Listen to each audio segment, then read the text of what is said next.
오늘 함께 나눌 말씀 사도행전 26장 24절에서 29절입니다. 사도행전 26장 24절에서 29절입니다.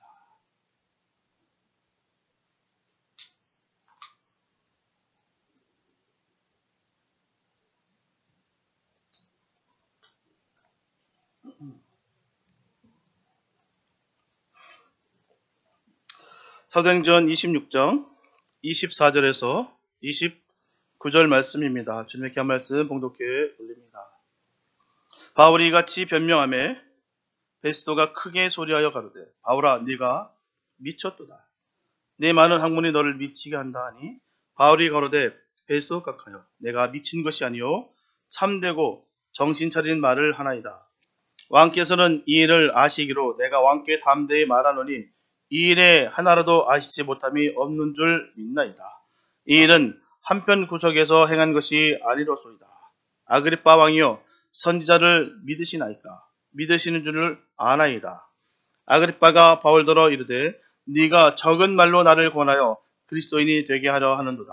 바울이 가로되 말이 적으나 많으나 당신뿐 아니라 오늘 내 말을 듣는 모든 사람도 다 이렇게 결박한 것 외에는 나와 같이 되기를 하나님께 원하노이다 하니라. 아멘.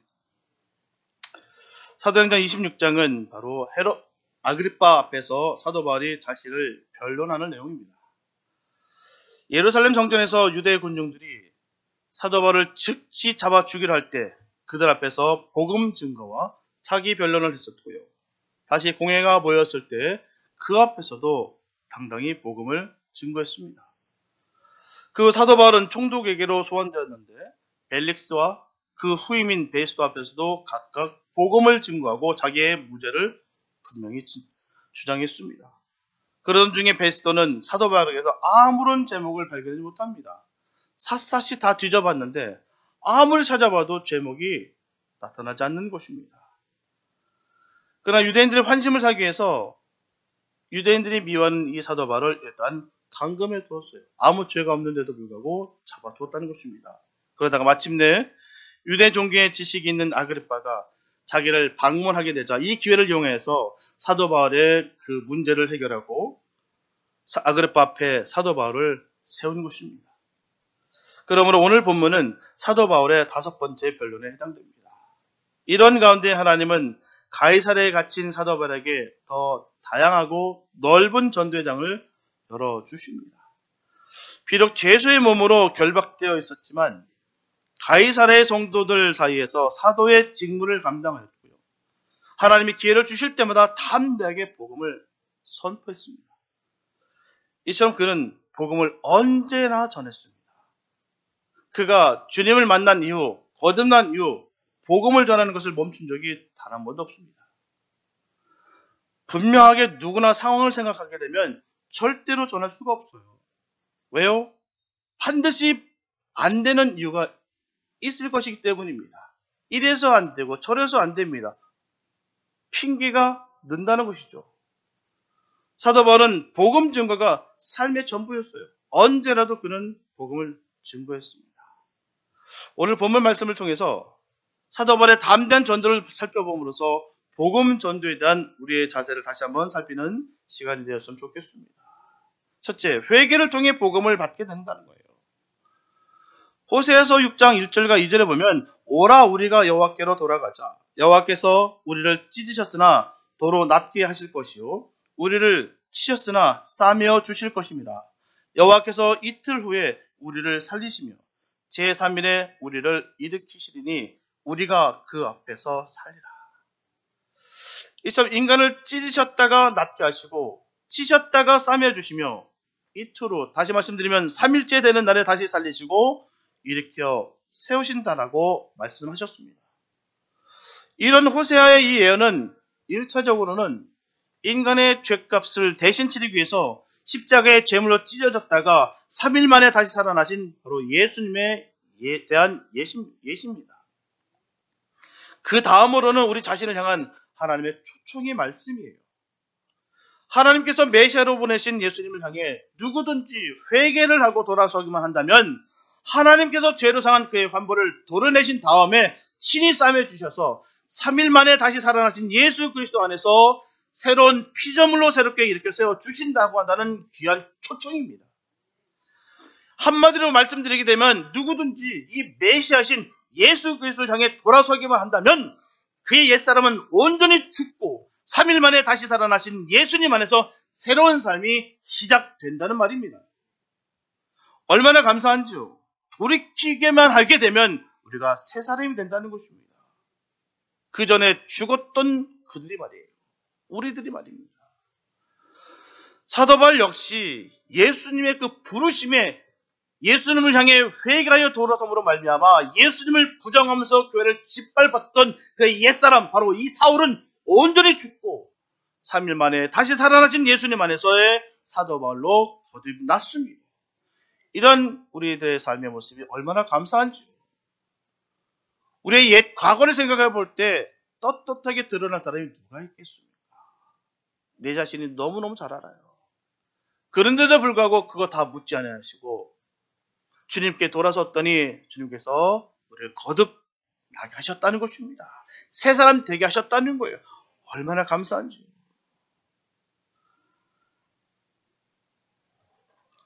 그리고 그는 일평생 이 구약이 예언하고 있는 이 메시아, 바로 인간의 죄값을 대신 치르기 위해서 십자가의 제물로 죽으셨다가 3일 만에 다시 살아나신 그 예수님의 증인으로 살았습니다. 성경에 보게 되면 세례 요한과 예수님의 메시지는 회개하라, 하나님의 나라가 가까웠다라는 말로 요약이 됩니다. 이것은 회개 없이는 복음을 받아들일 수 없다는 것을 우리에게 분명히 가르쳐주는 사실입니다. 분명하게 복음은 인간의 죄악에 대한 고발에서부터 출발되는 거예요. 자신의 죄를 인정하고 죄에서 돌이키는 것이 바로 회개입니다. 이 회개로 말미암아 비로소 복음은 사람 속에서 살아 역사하는 힘이 되는 것입니다. 회개 없이는 구원도 없습니다. 회개와 구원은 하나예요. 뗄 수가 없습니다. 회개하지 않아도 나는 열심히 살았으니까, 내가 교회 열심히 출석했으니까, 내가 열심히 선교했으니까, 내가 열심히 성령 체험을 많이 했으니까 나는 회개 없이도 구원할 수 있다. 아닙니다. 회개 없이는 구원이 없어요.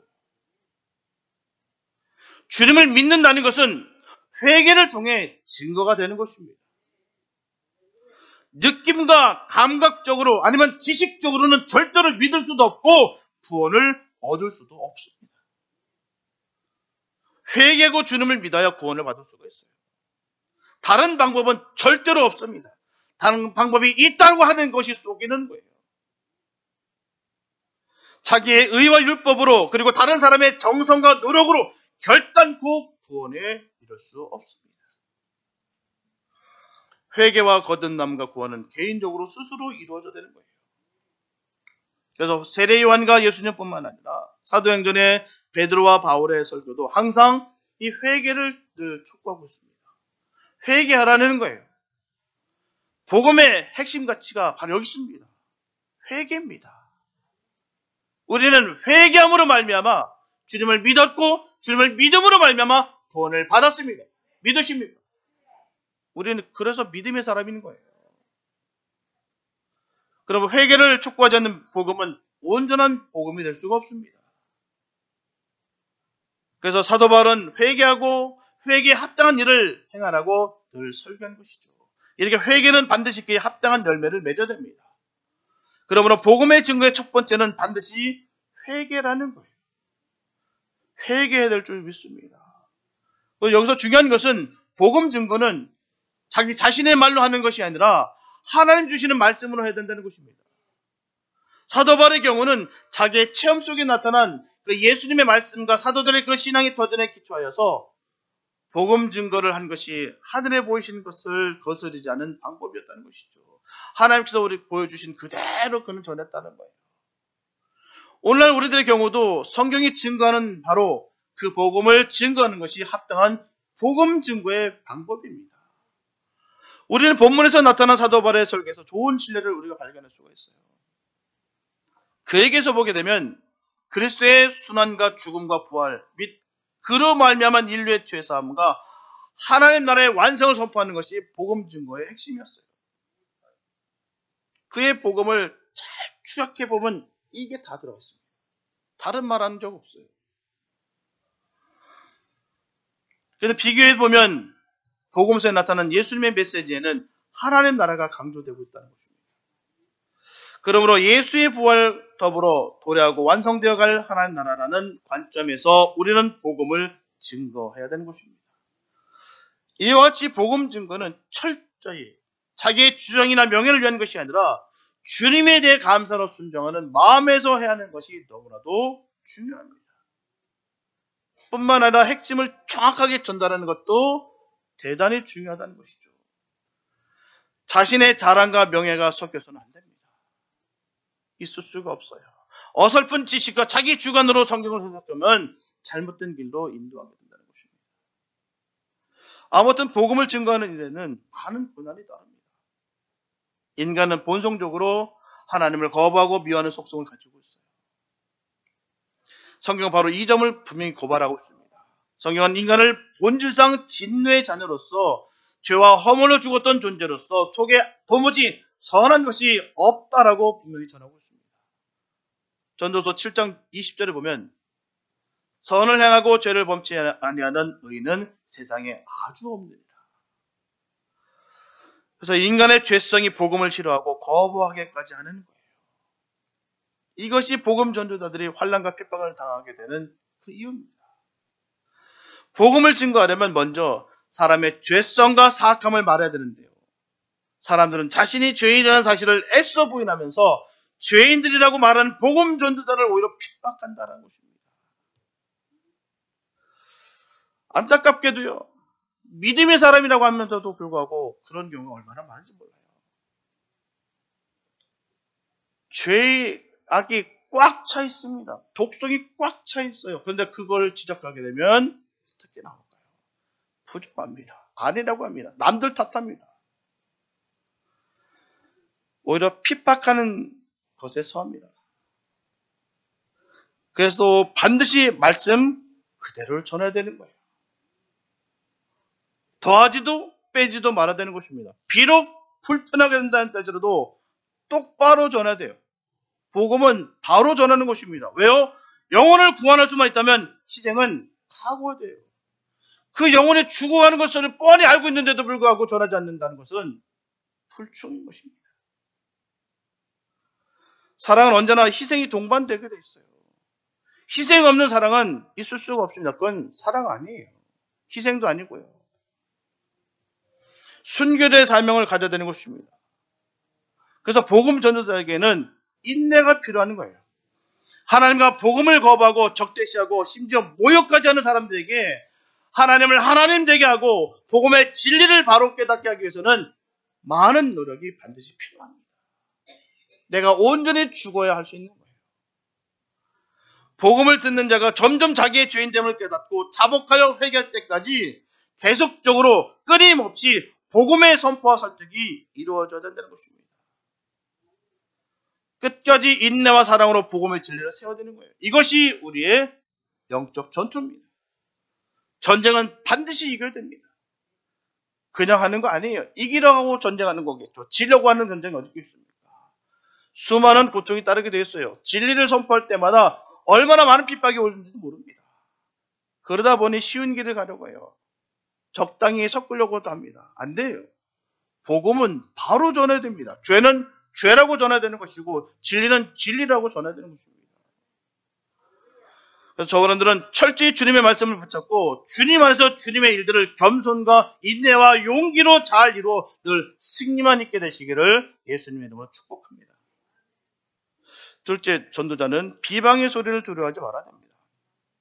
본문 24절에서 내가 미쳤도다라는 이 베스도의 이 비난에는 사실 나름대로의 타당한 이유가 있었다는 것입니다. 당시 로마 제국 안에는 온갖 사이비 종파들로 인해서 수많은 사람들의 그 영혼과 삶이 피해를 당하고 있었기 때문이었습니다. 그런 사례가 너무 많이 있었어요. 방탕하고 신비주의적인 비밀 종교들이 사회 윤리를 파괴하고 있었다는 것입니다. 이와 같이 그릇된 사이비 신앙인들 때문에 열성 있는 이 그리스도인들까지도 무시당하는 일이 많습니다. 이성일은 신비주의적 광신자들 혹은 사회 법과 질서를 무시하는 맹신자들, 이단 사이비들로 인해서 여러 피해로 말미암아 열심을 지닌 성도들을 좋지 못한 선입관으로 보게 된다는 거예요. 주님을 사랑하고 정말 최선을 다하는 그 모습을 광적으로 이렇게 바라보는 이런 잘못된 선입견들이 얼마나 많은지 모르겠습니다. 그리고 성도들은 한쪽으로 치우치지 않는 조화 있는 신앙을 갖도록 노력해야 되고요. 그릇된 신앙의 길로 가지 않도록 항상 주의해야 되는 것입니다. 뭐가 진리며 주님께서 원하시는 바가 무엇인지를 바로 깨닫고 살아가야 되는 것입니다. 분명한 사실은요, 이단과는 절대로 함께 할 수가 없어요. 함께 할 수가 없습니다. 다른 건 다 양보할 수 있어요. 그러나 진리는 함께 타협이 불가능합니다. 그 이유는 틀리기 때문입니다. 그 이유를 몰라서 갈등하는 거예요. 뭐가 다른 건지, 뭐가 틀린 건지 모르니까 이게 2단인지 3단인지 이게 주님이 뜻과 전혀 상관없는 짓인지 아니면 원하는 바인지 모르고 그렇게 혼돈한다는 사실입니다. 다른 것과 틀린 것을 반드시 잘 구별해야 되는 거예요. 틀린 것은 틀립니다. 방법이 다를 수 있어요. 전도는 방법이 다를 수 있고 또한 열성이 다를 수는 있습니다. 다른 것은 달라요. 그러나 틀린 것은 틀린 것입니다. 본문에 보면 베스도는 그동안 같은 로마인으로서 사도 바울에게 호감을 가진 것이 틀림없어요. 그리고 그의 학문적 소양을 높이 평가한 것도 사실입니다. 그러니까 그는 바울이라는 인간을 이해하고 그에게 호감을 가질 수는 있었으나 사도 바울의 배후에 계시는 그 그리스도는 믿을 수가 없었다는 것이죠. 이는 사도 바울이 전하는 복음을 이성과 학문적 시각으로만 이해하고자 했기 때문이에요. 절대로 주님은 이성적으로 학문적으로 절대로 알 수가 없습니다. 노력한다고 되는 것이 아니에요. 공부한다고 되는 것이 아니다라는 것이죠.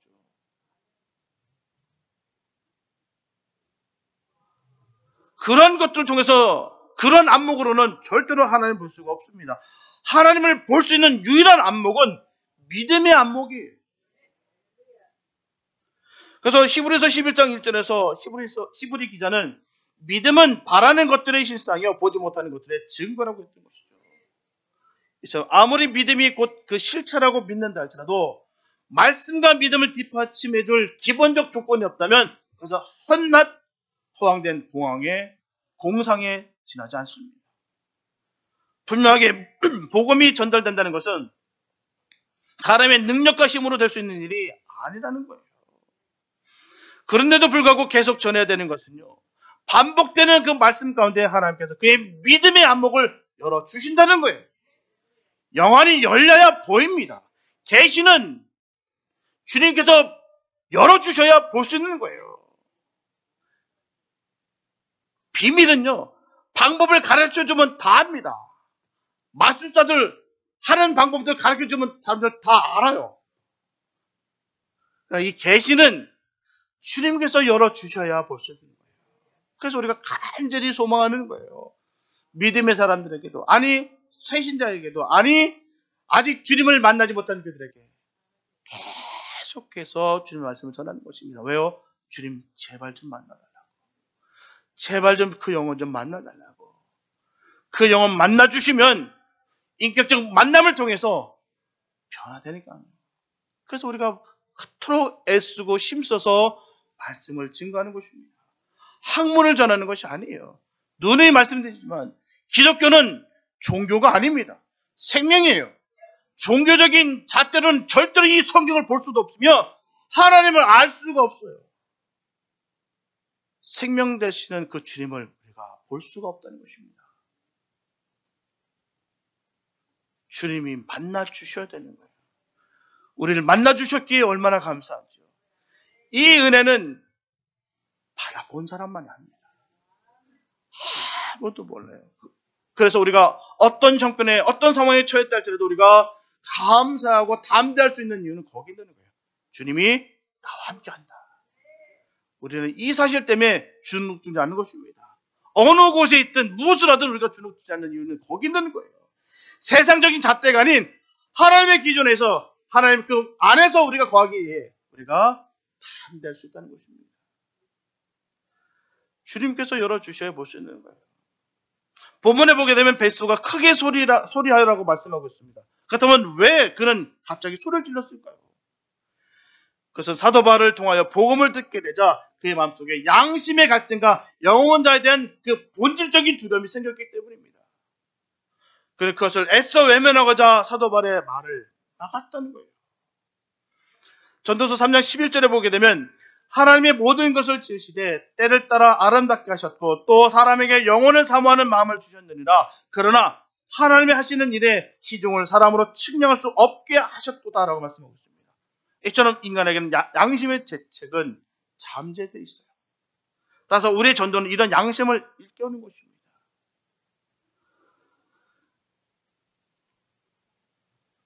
때로는 양심의 찔림을 받고도 잘못 반응해서 오히려 복음에 반발하고 비방하며 조롱하는 자들도 있어요. 그러니까 우리는 저들의 악을 선으로 가품으로 말미암아 그들의 선한 양심을 일깨워 끝까지 싸워야 되는 것입니다. 성령을 해방하는 자는 구원에 이르지 못한다고 했어요. 그 뜻은요, 어떤 권위를 나타내고 하기 위해서 하는 말이 아닙니다. 내 말을 관철시키기 위해서 쓰는 그런 용도가 아니에요. 내 마음에 성령이 역사하시고 계시는데 내 이성으로 자꾸 성령을 거부하는 것, 소멸하는 것입니다. 그렇기 때문에 구원받지 못하는 거예요. 내 양심을 통해서 자꾸 찔림이 오고 자꾸 흔들리고 있는데 이것을 자꾸 누르고 있다는 거죠. 거부하면서. 그렇기 때문에 구원이 없다는 거예요. 우리 이 사실을 바로 알아야 됩니다. 그 사실이 있다는 사실을 통해서 우리는 계속해서 복음을 전하는 거예요. 그 영혼이 회복되게 됩니다. 그때까지 하는 것입니다. 분명하게 사도 바울은 복음을 증거할 때 좌절하거나 실망하거나 정죄하지 않았어요. 사회의 예의를 지키고 상대방의 입장을 먼저 생각했고요. 그리고 상대방을 높였습니다. 깔아뭉개지 않았습니다. 나는 이 정도이니 너는 나랑 비교가 안 돼. 그런 적 한 번도 없어요. 그런 적 성경은 전한 적이 없습니다. 그런데도 불구하고 우리들의 모습 속에서 얼마나 그 모습들이 발견된지 모르겠습니다. 나는 너와 달라. 너와 나는 영적인 차이가 비교도 되지 않아. 사도 바울이 언제 그런 말을 했습니까? 나는 괴수 중에 괴수다. 죄인 중에 죄인이다. 나는 만삭되지 못한 그런 부족한 인간이다. 율법에 완성되지 못한 그런 사람이다. 눈이 그가 전했던 메시지는 거기 있습니다. 이게 바로 참된 믿음의 사람들의 모습인 것이죠. 너와 나는 달라. 이게 바로 영적 바리새인이에요. 우리들의 삶 가운데 얼마나 많이 보는지 모르겠어요. 저 그런 모습을 발견할 때마다 너무 가슴이 아파요.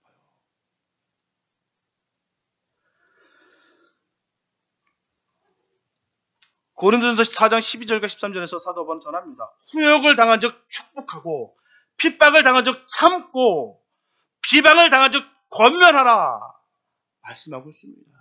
이게 우리들의 모습 되시길 축복합니다. 언제라도 그렇게 영혼을 대하는 태도가 거기 있는 거예요. 낮게 여기고 영적인 게 뭔지도 모르면서 괜히 말만 영적 얘기하고 하나님 뜻은 전혀 알지도 못하면서도 불구하고 자기 뜻대로 하나님을 이용하고 이런 모습들이 우리 가운데 얼마나 많이 보는지 모릅니다. 사도 바울은 그런 적이 한 번도 없어요. 믿음의 사도는 그렇게 전한 적이 없습니다. 후욕을 당한 적 축복하고 핍박을 당한 적 참고 비방을 당한 적 권면하라. 이것이 바로 사도 바울의 신앙적 처세관이었어요. 본문에서 보게 되면 사도 바울은 내가 미친 것이 아니라고 했어요. 즉 이 일은 한편 구석에서 은밀히 만들어지는 미신이나 신화가 아니라 아그리파 왕도 온 유대 사람들도 다 아는 바로 공개적이고도 역사적인 사실이다라고 전하고 있습니다. 복음은요 당당하고 떳떳해야 됩니다. 부끄러우면 안 돼요. 부끄러우면 주님이 우리를 부끄러워하신다고 했었어요. 숨기고 감추고 속이는 것은 절대로 진리를 대하는 자세가 아닙니다. 진리인데 어찌 숨기고 감추고 속일 수가 있겠냐. 순간적으로 위기를 넘기려고 거짓을 구하면 안 된다는 것입니다. 말 바꾸기식으로 수시로 번복해서는 안 됩니다. 그런 사람의 말을 따르면 절대로 안 된다는 거예요. 부러질 진정 목숨을 걸고 진리를 전하는 것입니다. 내가 이 말을 한 사실로 인하여 수많은 공격을 당할지라도 난 진리를 선포한다. 왜? 진리니까. 이 진리는 변하지 않으니까. 사도 바울은 말씀에 번복한 적이 단 한 번도 없습니다. 오죽하면 진리를 전하기 위해서 생명을 조금 더 귀한 것으로 여기지 않는다라고 그는 선포했어요. 그런데 어찌 번복할 수가 있겠냐 말이죠. 진리인데 말입니다. 진리가 아니면 그럴 수 있을 수 있어요. 세상 말이면 그럴 수도 있고 틀렸기 때문에 우리가 또한 완벽한 말씀이 아니기 때문에 또한 보완이 필요할 수도 있습니다. 그러나 진리는 완벽합니다. 진리는 바뀌지 않습니다. 세상 속에 속해서 세상 속에 섞이는 것이 아닙니다. 진리는 진리예요. 민족도 아닙니다. 세대도 아니에요. 똑같이 적용되는 것입니다. 이게 진리의 말씀이에요. 사실 온 정렬은 오직 모든 사람을 그리스도의 은혜와 사랑에 참여하기 위한 사명적 열성임을 설득했다는 것이죠. 끝까지 그는 주님의 말씀을 전했다는 거예요. 그러므로 이러한 사도 바울의 자세와 고백을 볼 때 성도가 받게 될 복이 참되고 온전한 것임을 증거하려면 진실하게 하나님 뜻대로 사는 방법밖에 없습니다. 성도들의 말과 행동이 위선되고 모순된 것처럼 세상 사람들의 비방거리가 되는 것도 없기 때문이에요. 믿음이 좋다라고 얘기하면서도 불구하고 그 악에 꽉 차 있고 비방하고 그 안에 죄된 것이 가득하면 어찌 믿음의 사람이라 우리가 말할 수가 있겠습니까? 부끄러워서라도 우리 그 말씀 전할 수가 없다는 것이죠. 분명히 세상에는 여러 모양의 사람이 있어요. 부모와 자식 간의 사랑, 남녀의 사랑, 우정 등이 분명히 있습니다. 그러나 이 모든 사랑에는 한계가 있어요. 사랑의 양도 제한적이고요. 아무리 계속 사랑하고 싶다 할지라도 죽음은 사랑의 연속을 불가능하게 된다는 것입니다. 그런데 사랑의 양과 길을 무한히 초월하는 최고의 사랑이 있습니다. 바로 그리스도의 사랑이에요. 그 사랑은 대가를 바라지 않는 사랑입니다. 자기 희생의 거룩한 사랑이에요. 그런데 이 사랑을 얻는 방법은 그리스도를 믿음으로 가능한 거예요. 그 믿음으로 말미암아 주의 사랑을 받기를 축복합니다. 한량없는 그 사랑을 받음으로 말미암아 늘 이기는 삶 사시기를 축복합니다. 그 사랑을 충분히 받으면 어느 형편에 어느 상황이 있더라도 우리는 결코 슬퍼하지 않습니다. 좌절하지 않아요. 또 다른 일을 통하여 나에게 하실 일이 있음을 깨닫게 된다는 것입니다. 세상적인 가치관에서 벗어나서 하나님의 그 은혜를 또 생각을 그 시선을 얻게 된다는 것입니다. 또한 이 사랑을 얻는 자에게는 새롭게 거듭난 사람으로서의 과거의 삶과는 변화된 모습이 요구된다는 것입니다. 거듭남의 증거가 있어야 돼요. 변화의 정상입니다. 그 이유는 주님의 희생과 사랑을 알았기 때문이에요. 과거에 저 사람이 저럴 수 없는 사람이었는데 어떻게 저렇게 될 수 있을까? 주님의 사랑을 깨달았기 때문에 알 수가 있는 것이죠. 주님을 알지 못하고 주의 사랑을 알지 못하면 그거 없습니다. 그 의미를 내가 알기 때문에 내가 변화되는 거예요. 부족하지만 주님이 나를 건져주셨고 너무 연약하지만 나를 자녀 삼아주셨고 이 일들을 감당케 하셨으니 이 모든 것이 다 주님의 은혜인 것을 깨달아 변화가 되는 것입니다. 큰 것에서 있는 것이 아니에요. 예전과의 모습에서 달라진 그 모습을 우리가 발견할 때 우리는 변화됐다라고 전하는 것입니다. 주님을 꼭 만나게 되시길 축복합니다. 주님을 만남으로 말미암아 변화되시길 축복합니다.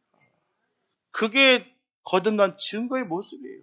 예전에는 말씀 한자도 안 읽었던 내가 말씀을 읽게 되고 말씀에 관심도 없었던 내가 말씀 나누는 그 현장에 내가 있게 되고 기도는 내가 필요 없다고 생각했던 내가 기도의 자리에 내가 있게 되고 예배와 상관없는 내 세상이 젖었던 내가 그걸 잘라내고 예배 자리에 임하게 되는 것. 이것이 바로 주님의 사랑과 희생을 알아갔기 때문에 나타나는 반응입니다. 반응의 시작인 거예요. 하나님 죄로 인해 죽음에 빠진 인간을 구원하시기 위해서 독생자 예수 그리스도를 보내주셨어요. 얼마나 감사한지요. 그리스도는 어떤 분이십니까? 근본 하나님과 본체시나 인간을 위하여 스스로 하늘의 보좌를 버리시고 종의 형상을 입고 이 땅에 오셨습니다. 즉 그리스도는 하늘의 영광된 보좌와 부귀와 영광을 죄인된 인간을 위해서 다 버리시고 스스로 비천함과 멸시를 택하신 거예요. 저와 여러분들 위해서 말입니다. 이와 같이 세상의 사랑은 자신의 가진 것을 나눠주는 한계가 있는 사랑에 불과합니다. 하지만 그리스도의 사랑은 그것을 뛰어넘어서 자신의 가진 바를 몽땅 버리기까지 하는 무한한 사랑인 것이죠. 이제까지 우리는 모든 삶을 자신을 위해 살았어요. 내가 삶의 주인이었습니다. 그러나 이제 그리스도께서 생명이 빚진 우리에게 그 사랑을 주셨기에 죽음으로 말미암아 그 십자가에 던지심으로 말미암아 우리가 살아났기에 우리는 그리스도를 위해 살아야 될 줄 믿습니다. 삶의 중심에 그리스도를 모시고 그 뜻대로 살아가야 될 줄 믿습니다. 그러기 위해서는 그리스도의 영광을 드러내는 것으로 바뀌어야 되는 거예요. 그래서 모든 행동에서 우리는 주님의 모습이 나타나고 그리스도의 크신 사랑을 전하고 하나님께 영광을 돌려야 될 줄 믿습니다. 셋째, 한 영혼은 천하보다 귀합니다. 아그리빠 왕은 당시 유대 지방에서 일어났던 메시아의 사건을 잘 알고 있었어요. 본문 27절에 보면 아그리빠 왕이요 선지자를 믿으시나이까? 믿으시는 줄 아나이다 라고 말씀하고 있어요. 사실 아그리빠 왕은 그의 직책상 선지자를 믿는다고 대답해야 되는 것입니다. 하지만 그는 선뜻 그렇게 대답하지 못했어요. 그 사도 바울의 질문에 선뜻 못했습니다. 만약 선지자를 믿는다고 대답한다면 그것은 선지자들이 예언한 메시아가 곧 예수라는 사도 바울의 증언을 공개적으로 시인하는 꼴이 되기 때문입니다. 그래서 예수님을 부정하는 유대인들과 정면으로 맞서야 되는 일이에요. 그렇다고 아그리빠 왕이 선지자를 믿지 않는다고 부정할 수도 없습니다. 왜요? 구약 성경에 선지자를 믿지 않는다고 부정하는 것 역시 선지자를 믿는 유대인들과 척을 지는 일이기 때문입니다. 선지자를 믿느냐는 사도 바울의 질문은 아그리빠 왕을 그렇게 진퇴양난의 궁지로 몰아넣을 수 있는 아주 질문이었습니다. 하지만 아그리빠 왕이 궁지에 빠지기도 않게 빼어준 사람도 이 사도 바울이었다는 것이죠. 사도 바울이 선지자를 믿으시나이까? 라는 질문에 믿으시는 줄 아나이다는 말을 덧붙여서 아그리빠 왕이 자신의 질문에 직접 대답하지 않아도 좋도록 길을 탁 터줬다는 거예요. 사도 바울이 아그리빠 왕에게 그렇게 말한 것은 당신이 알고 있는 구약 성경의 선지자들이 예언한 메시아 곧 예수를 믿어야 된다는 당부입니다. 당신이 아는 바와 지금 말씀하기 좀 불편하겠지만 그 예수가 맞습니다. 우리가 기다리는 그 메시아가 맞아요. 그걸 전하고 있는 거예요. 사도 바울은 왕도 알고 있는 바와 같이 이 일은 한편 구석에서 행해진 일이 아니라 지금도 태반이나 살아있는 그 증인들 앞에서 실제적으로 이루어진 일임을 강조하고 있는 거예요. 당신이 믿는지 안 믿는지 내가 모르겠으나 지금 예수님의 부활을 본 증인들이 아직도 싱싱하게 살아있어. 난 이 말씀을 전하지 않을 수가 없습니다. 그 말인 거예요. 그분이 맞아요. 우리가 그토록 기다렸던 그 메시아가 바로 예수 그분이십니다. 라고 전하고 있는 것이죠. 사도 바울은 복음을 받은 순간부터 누구를 만나든지 이 복음을 늘 삶의 전부였다는 것입니다. 이제 복음을 전하는 것 때문에 기술을 받고 갇혀 있는 거예요. 그렇지만 사도 바울은 때를 얻든지 못 얻든지 그리스도의 복음을 전했습니다. 전파할 말씀은 생명을 구원하는 메시지예요. 우리가 전하는 메시지, 이 복음은 영혼을 살리는 것입니다. 죽었던 영혼을 살리는 것이기 때문에 너무너무 귀한 것입니다. 삶과 죽음의 문제를 다룬 아주 중대한 사역이에요. 내 사랑하는 사람이 아직 복음을 듣지 않고 믿지 않아서 멸망 가운데 있는 사람들이 우리 주변에 얼마나 많은지 모릅니다. 정말 이 가치를 안다면 전하지 않을 수가 없습니다. 내 자녀가 죽어가는데요. 내 부모가 죽어가는데요. 내 사랑하는 사람들이 죽어가는데요. 영적으로 말입니다. 영적으로 죽었다는 것은 결국 뭡니까? 천국에 입성하지 못하고 그 영혼이 지옥불에 떨어진다는 얘기예요. 쉽게 말하면 말입니다. 내가 이 사실을 믿는다고 한다면 전하지 않을 수가 없다는 것입니다. 때문에 열심을 다하지 않으면 안 된다는 거예요. 내 사랑하는 사람들에게 이 복음을 전하지 않을 수가 없다는 것입니다. 나의 잘못된 모습을 통해서 내 욕심으로 인하여 내 잘못된 죄로 인하여 내 옆에 있는 가족이 예수를 떠나게 된다면, 복음에서 떠나게 된다고 한다면 이보다 더 큰 죄가 어디 있겠습니까? 우리 열심을 다해서 전하는 것입니다. 그래서 전하는 거예요.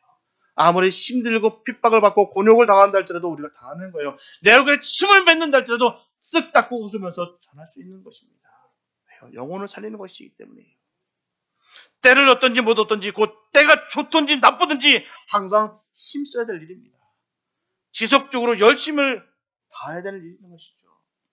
사도 바울은 아그리파 앞에서도 왕이 알고 있는 선지자로부터 시작하여 구원의 복음을 전했어요. 비록 상황적으로는 넉넉한 몸이 아닙니다. 죄수의 몸이었어요. 하지만 사도의 자세로서 조금도 비굴하거나 연약하지 않고 담대하게 당당하게 전도한 거예요. 빌립보서 3장 8절과 9절을 보게 되면, 또한 모든 것을 해로 여김은 내 주 그리스도 예수를 아는 지식이 가장 고상함을 인함이라. 내가 그를 위하여 모든 것을 잃어버리고 배설물을 여김은 그리스도를 얻고 그 안에서 발견되라 합니다. 여기서 배설물은 헬라어 명사 스퀴발론이라고 하는데요, 개에게 던져주는 것이라는 의미와 걸음이라는 의미예요. 사도 바울은 그리스도를 얻기 위해서 자신이 하는 모든 특권, 예컨대 할례와 이스라엘 족속, 베냐민 지파, 히브리인, 바리새인, 로마 시민권, 가말리엘 문화에서의 수학, 율법으로는 흠이 없는 정결함 등을 개에게 던질 만한 하찮은 것으로 여겼다는 거예요. 개에게 던질 만큼. 남들은 다 부러워하고 흠모할 만한 그 모든 것들인데도 불구하고 그는 가차없이 개에게 던질 만한 것으로 하찮게 여겼다는 것입니다. 뿐만 아니라 한 걸음 더 나아가서 그리스도를 아는 지식에 방해가 되는 것들은 해가 된다고 전하고 있습니다. 이것은 그의 모든 것들보다 영생을 허락하는 그리스도를 아는 지식을 더욱 소중히 여기기 때문입니다. 그리스도를 아는 지식에 방해가 되는 것은 그것이 세상적으로 볼 때 가장 귀한 것일지라도 도리어 해로 여길 정도로 그리스도를 가장 귀하게 복되게 생각했기 때문입니다. 우리의 믿음도 이와 같아질 줄 믿습니다. 주님을 절대 가치로 여기며 살아가시길 축복합니다. 마치 밭에 감춰진 부활을 발견한 자가 자기의 모든 소유를 다 팔아 그 밭을 사듯, 때로는 그리스도를 위해 자신의 모든 것을 포기할 줄 아는 지혜로운 자가 되어야 줄 믿습니다. 분명 그가 전하는 자유자요 고상한 지식을 자랑하는 자였으나 스스로 복음의 메인 자가 된 것은 그리스도를 아는 것과 그에게 발견된 것과 그를 자랑하는 것이 가장 고상함을 알았기 때문입니다.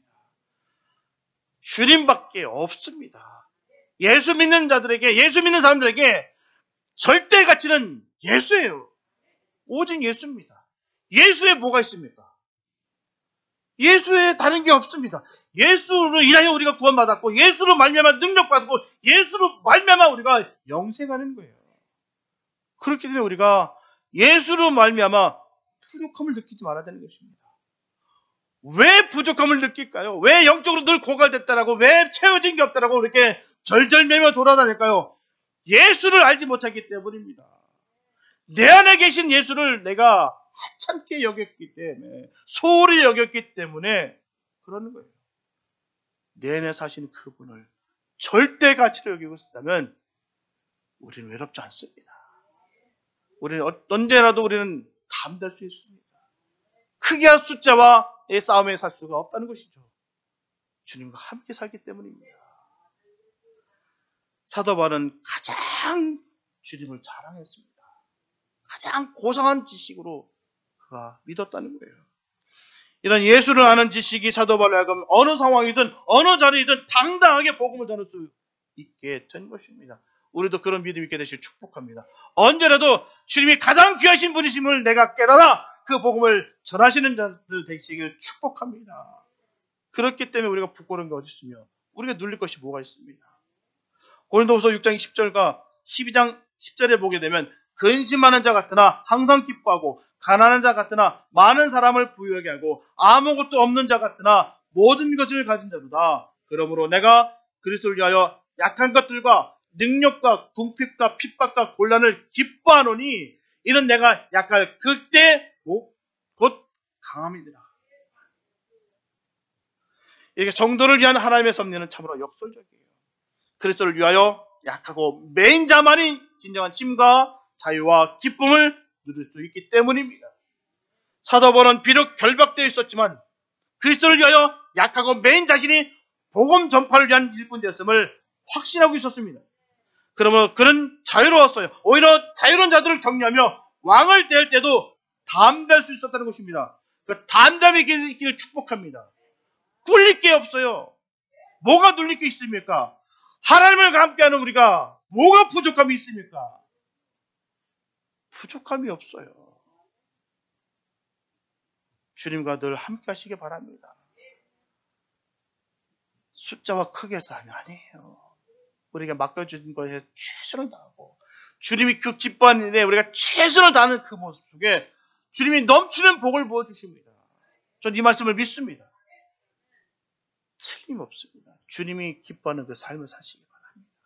세상에 번듯한 것, 화려한 것, 거기에 우리가 마음을 뺏길 이유가 전혀 없습니다. 분명히 성경에서 전하고 있습니다. 나는 중심을 본다. 너희는 외모를 보거니와 나는 중심을 본다. 주님이 우리에게 주신 말씀이에요.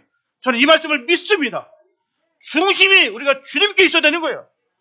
아무리 화려하게 이쁜 것 시작해봤자 그 안에 가식과 외식과 포장으로 가득되어 있다면 그거 아무것도 아닙니다. 그러나 아무것도 아니지만 부족하지만 나의 세리된 삶의 모습 속에서 너무 안타까워 고개도 들지 못하고 땅바닥을 쳐다보면서 눈물 뚝뚝 흘렸던 그 세리의 기도를 주님이 받으셨다는 거예요. 우리는 그런 삶을 사시길 축복합니다. 주님 앞에 늘 겸손하시고 세상의 그 비방과 세상의 그 핍박의 소리를 닫으시고 그 마귀의 소리를 닫으시고 주님의 소리를 들으시기 바랍니다. 주님께서 우리에게 무엇을 말씀하시는지 주님께서 우리에게 주시는 건 늘 은혜와 평안과 평강이에요. 사랑입니다. 그렇기 때문에 그 은혜의 음성을 들어옴으로 말미암아 변화되는 거예요. 주눅들지 않는 것입니다. 늘 평강이 넘치는 것입니다. 이게 바로 사도 바울이 늘 이길 수 있었던 비결이에요. 우리가 그런 은혜가 있게 되시길 축복합니다. 십자가에까지 순종하며 나가신 예수를 통하여 인류를 구원하셨고 사도 바울의 매임을 통하여 그 예수를 자유롭게 증거하도록 하신 분이십니다. 그 주님이 바로 우리 아버지가 되십니다. 분명 주님께서 가장 기뻐하시는 일은 뭘까요? 영원 구원이에요. 주님의 일들 중에 어느 하나 정성들이지 않는 일이 어디 있겠습니까? 다 중요합니다.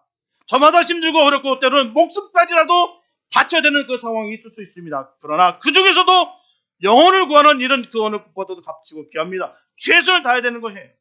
주님께서 가장 관심을 가지시고 귀하게 보시기 때문이라는 것입니다. 그래서 저분들은 한 영혼이라도 건져내어 주님의 기쁨이 되는 삶을 살아야 될 줄로 믿습니다. 가장 귀한 일인 거예요. 다른 화려한 것 거기에 현혹되고 마시고 한 영혼을 위해서 최선을 다하는 삶 되시길 축복합니다. 주님이 가장 기뻐하시는 그 일을 감당해내는 그런 삶이 되시기를 축복합니다. 사랑하는 여러분, 썩어 없어질 것을 위해 목숨을 걸지 마시고 영원한 진리 하나님을 위해 목숨을 거시기 바랍니다. 그리고 저 사람들은 예수님 때문에 미쳤다는 소리를 듣기를 두려워하지 마시고 오히려 뜨겁지도 차지도 않은 자신의 영적 상태를 안타깝게 여기시기 바랍니다. 그러면 우리도 성령의 권능을 받아 사도 바울처럼 그리고 순교자들처럼 예수님의 복음을 전하는 삶을 살아가게 되시기를 축복합니다. 우리 안에 주님이 함께 계십니다. 믿으십니까? 주님이 우리와 함께 하십니다. 하나님의 은혜로 구원받은 감격과 기쁨을 가지고 언제나 자부심을 잃지 마시고 당당하게 담대하게 살아서 승리하는 삶 되시기를 축복합니다. 그래서 사도 바울처럼 복음 증거에 전심전력한 나머지 그 누구에든지 나와 같이 되기를 원하노라라고 고백할 수 있는 삶이 되시기를 예수님의 이름으로 축원합니다. 기도합니다. 사랑해 주님 감사합니다. 나와 같이 되기를 원하노라. 사도 바울은 그렇게 어느 곳에서도 전했습니다. 내가 주님으로 말미암아 사랑받았던 내가 우리 모두가 되기를 원합니다라고 간절히 그는 전했습니다. 우리가 그렇게 되길 원합니다. 우리가 먼저 주님의 사랑을 충만히 받고 이 받은 사랑을 전하며 이 생명을 살리는 삶이 되게 하여 주시옵소서. 영혼을 죽이는 삶이 아니라 영혼을 살리는 삶을 살게 하게 하여 주시옵소서. 하나님, 우리가 차지도 뜨겁지도 않은 곳에 부끄러움을 갖기 원합니다. 하나님, 간절하게 미쳤다는 소리 들을 정도로 하나님께 온전히 정성을 다하여 살아가게 해 주시옵시고, 하나님께서 주신 그 능력으로 말미암아 승리의 삶을 살아가는 우리가 되게 하여 주시옵소서. 하나님, 우리에게 맡겨주신 이 사명, 그 어떤 것일지라도 최선을 다하여서 주의 영광 돌리는 우리 모두가 되게 하여 주시옵소서. 내 안에 계신 그 주님을 찬양하고 절대 가치로 여겨 언제라도 담대하고 당당하고 주의 자녀인 것을 부끄러워하지 아니하고 늘 영광스럽게 여겨 승리하는 우리가 되게 하여 주시옵소서. 하나님의 크신 은혜가 믿는 자들에게 넘치게 부어주실 줄 믿사옵고 우리를 원하신 예수님의 이름으로 기도했습니다.